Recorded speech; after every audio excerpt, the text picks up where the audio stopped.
Hi, I'm Tina Mueller, a lifelong resident of Monroeville. Did you sign in yet, Tina, please? No, I didn't. Oh, well, I'm signing in. What did happen with the death threat? That's being investigated, right? I would assume it's still under investigation. A couple months. I know it's not CSI Miami or anything, but you would think that we would have some answer by now. Again, I can't respond because I do not know. That's being very sincere. I think someone should call. If it's the county investigating, they should get their butts in gear. Okay. I'm going to address you, Mr. Mayor.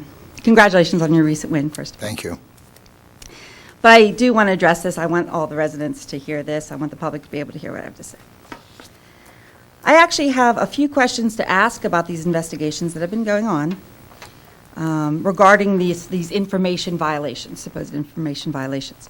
But before I do, I kind of want to go over a timeline of what seems to have happened, and I guess correct me if any of these things are wrong.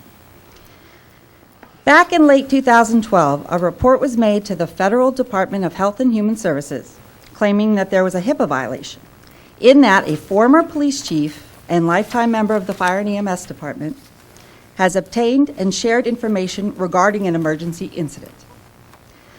Keep in mind, the person that received that information already had complete read access to the system that contained all that information. So the person who received the information already had access to it. Immediately, an internal investigation occurred, and that was immediate. And it was determined by our solicitor that there was not a HIPAA violation. When the Health and Human Services Division called the person who made the report, he then changed what he wanted to say in the report, added things to the report,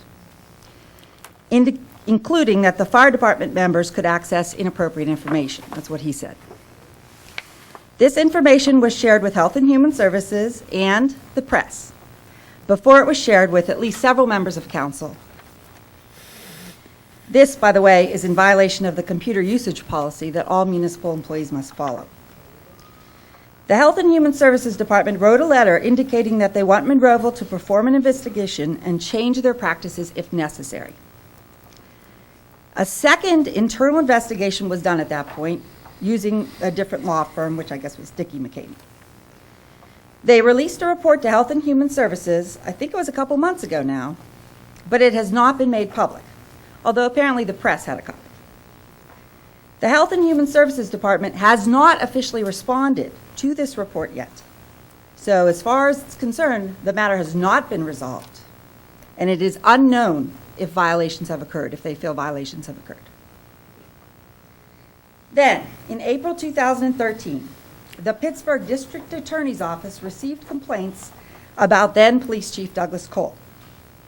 By July 2013, the district attorney released a letter indicating that the cases were closed because the DA's office found no basis in the charges against him.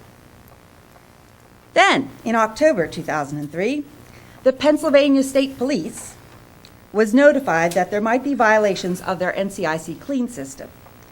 For those who don't know, this connection to the Pennsylvania State Police from us allows the Monroeville Police Department to run driver's licenses and criminal background checks, things like that. We have an agreement with them. If we violate it, of course, we'll lose that ability. But somebody reported us to the Pennsylvania State Police, and so now they're investigating us. I'm not sure if everybody's aware of that one. This person did talk to me, and they were still investigating.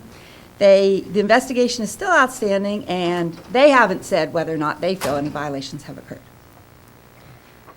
Now, in November 2003, we now see a letter. 2013, I'm sorry. Okay. We see that there's a letter from the Attorney General. It's quoted in the newspaper. From what had been indicated in that letter, the attorneys general had a very strongly worded that violations had occurred. However, it appears as if the Attorney General's office had not spoken to a lot of the people that some of the other investigators had spoken to.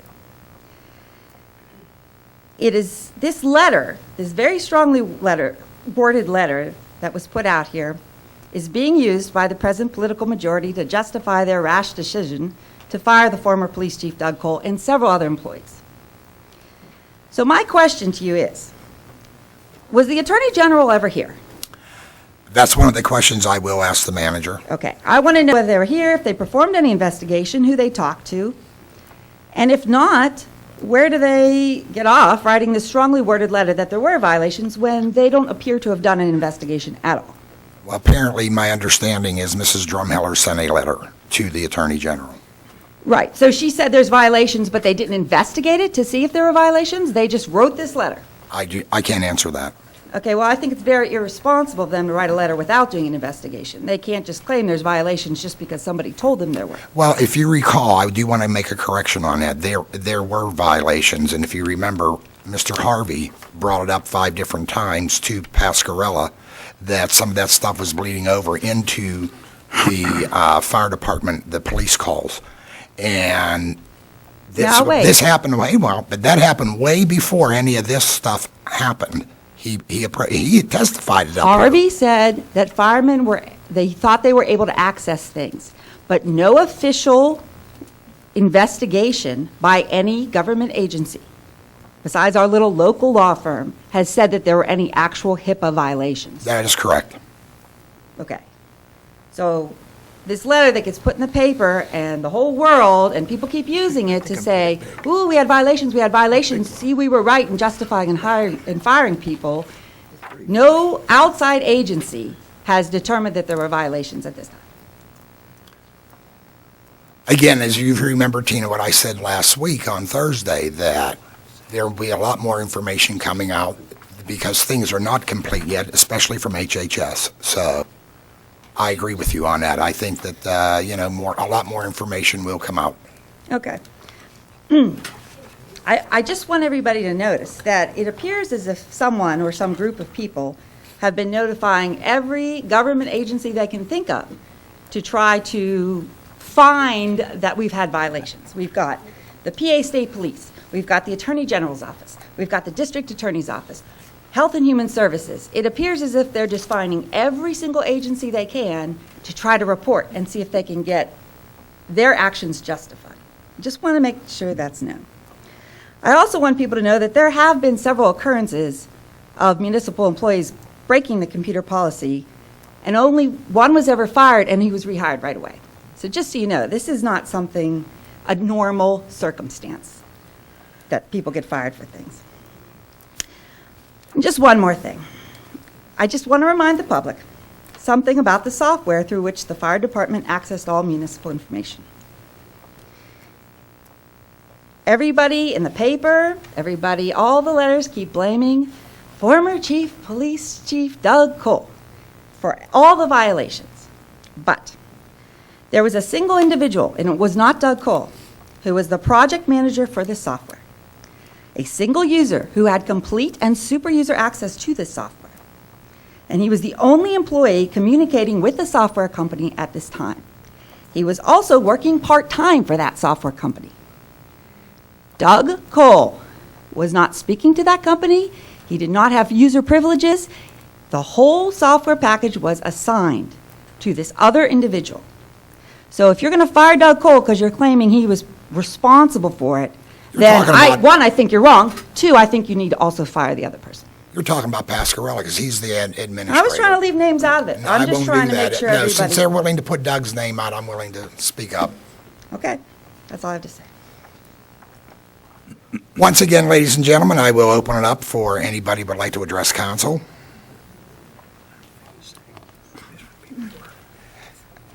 And Beth, as you sign in, and state your name, and obviously you live in Monroeville, I just wanted to say to our listening public, as well as everybody sitting here, I apologize that this keeps coming up. Being in the minority, we have no control over what goes out to the media. Hopefully, I know I'm as sick of it as you are about hearing it, and I'm tired of all the allegations flying around. I just wish that everybody would sit tight and wait until everything comes in so it can be viewed and put out appropriately. Again, and